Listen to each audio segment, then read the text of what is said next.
Selamat malam, perkenalkan nama saya Yusrahya Juansai, NIM 161220005. Program studi pendidikan fisika, Fakultas Keguruan dan Ilmu Pendidikan, Universitas Katolik Widya Mandira Kupang.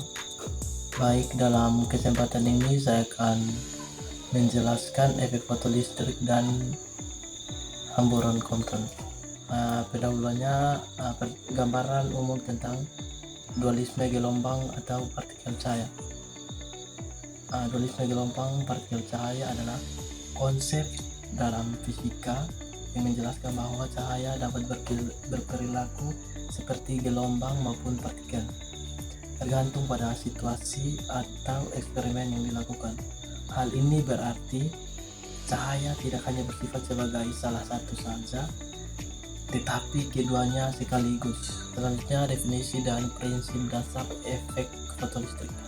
Efek fotolistrik adalah fenomena di mana elektron dipancarkan dari permukaan logam ketika cahaya dengan frekuensi tertentu mengenai permukaan tersebut. Fenomena ini menunjukkan bahwa cahaya berperilaku seperti partikel dan bukan hanya gelombang. Berikut adalah percobaan Hertz dan Millikan. Untuk percobaan Hertz pada tahun 1987, pengamatan awalnya adalah Heinrich Hertz adalah orang pertama yang mengamati efek fotolistrik secara tidak sengaja. Dalam percobaannya dengan gelombang radio, ia menemukan bahwa percikan listrik antara dua elektroda lebih mudah terjadi ketika diterangi oleh cahaya ultraviolet. Jadi Heinrich Hertz mengambil sebuah kesimpulan yang ia temui, yaitu menunjukkan bahwa cahaya dapat mempengaruhi aliran elektron dalam logam. Namun Hertz tidak meneliti fenomena ini lebih lanjut. Yang berikut adalah percobaan dari Robert Millikan pada tahun 1916, di mana Robert Millikan melakukan percobaan sistematis untuk mengukur hubungan antara energi kinetik elektron yang dipancarkan dan frekuensi cahaya yang digunakan. Hasil eksperimen dari Robert Millikan menemukan bahwa energi kinetik elektron yang dipancarkan meningkatkan secara linear dengan frekuensi cahaya dan tidak bergantung pada intensitas cahaya. Robert Millikan juga mengambil sebuah kesimpulan yang ia mengatakan bahwa hasilnya tidak mendukung teori Einstein tentang efek fotolistrik dan menunjukkan bahwa cahaya berperilaku seperti partikel. Selanjutnya adalah persamaan Einstein dan penerapannya. Persamaan Einstein. Albert Einstein mengembangkan persamaan untuk menjelaskan efek fotolistrik. Dengan persamaannya itu E sama dengan Hf kurang P, di mana I adalah energi kinetik maksimum elektron yang dipancarkan, sedangkan H adalah konstanta Planck dengan nilai 6,6256 kali 10 pangkat min 34. F adalah frekuensi cahaya dan P adalah fungsi kerja logam. Untuk penerapan persamaannya, energi foton, energi yang dibawa oleh foton adalah I sama dengan Hf. Jika energi ini lebih besar dari fungsi kerja, maka P elektron akan dipancarkan. Yang kedua, energi kinetik elektron. Energi kinetik maksimum elektron yang dipancarkan adalah selisih antara energi foton dan fungsi kerja, yaitu E sama dengan Hf kurang P. Berikut adalah contoh aplikasinya. Panel surya.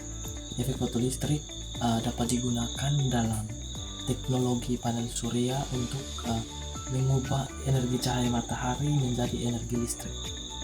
Yang kedua itu fotorektor, di mana digunakan dalam berbagai perangkat elektronik untuk mendeteksi cahaya dan mengubahnya menjadi sinyal listrik.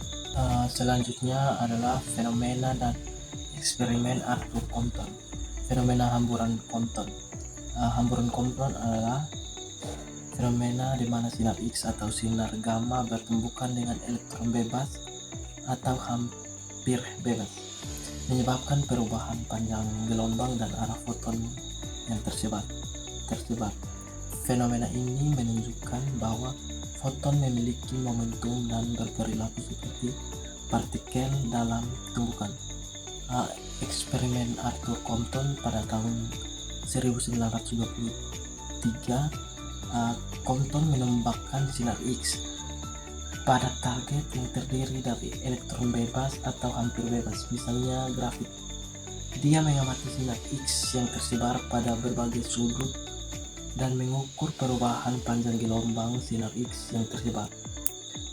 Dan Compton mendapatkan hasil menemukan bahwa panjang gelombang sinar X yang tersebar lebih panjang dibandingkan dengan panjang gelombang sinar X yang datang. Perubahan panjang gelombang ini tergantung pada sudut hamburan, sehingga Arthur Compton dapat menyimpulkan dari hasil eksperimennya itu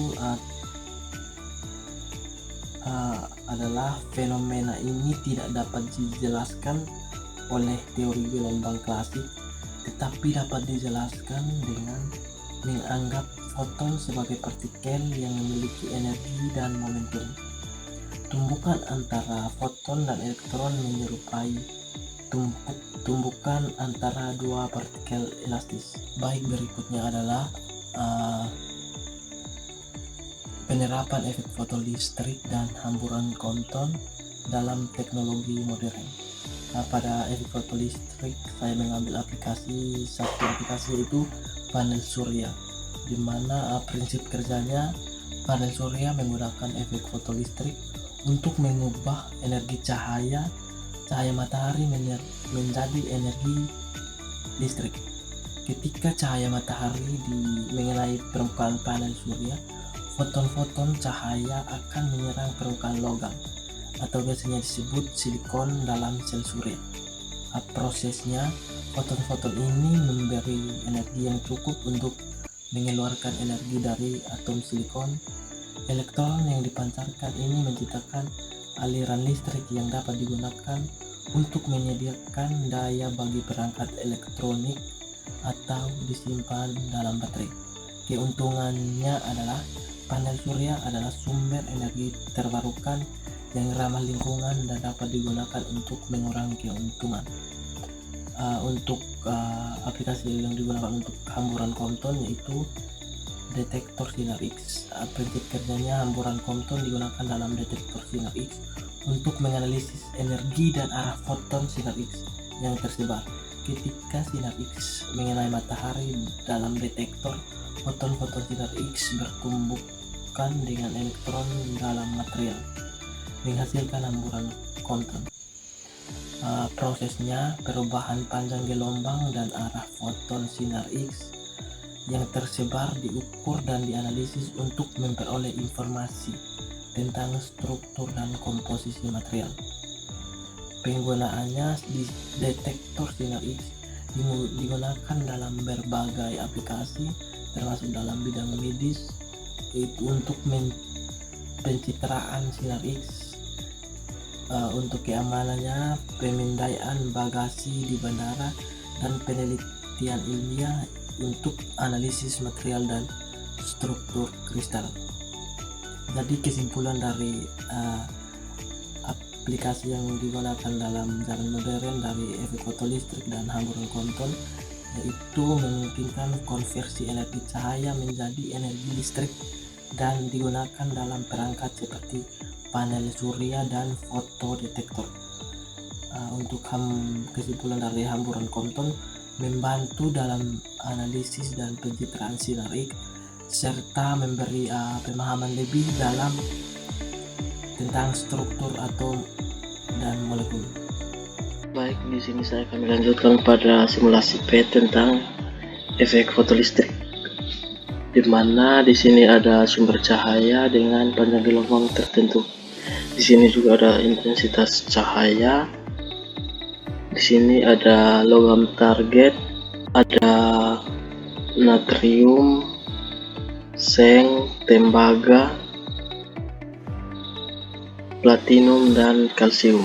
Di sini juga ada petunjuk yang menunjukkan energi elektron.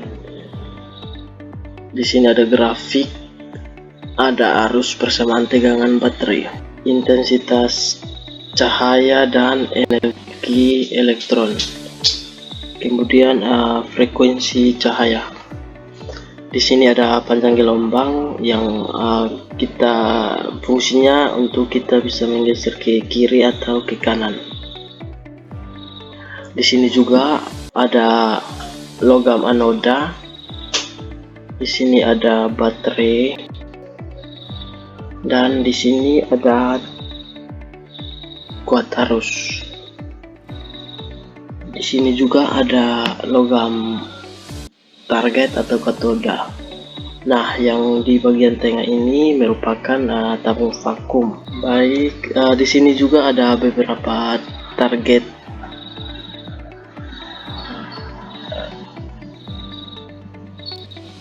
yaitu ada natrium, seng, tembaga, platinum, dan kalsium. Tapi pada simulasi ini saya menggunakan satu target atau bahan, yaitu natrium.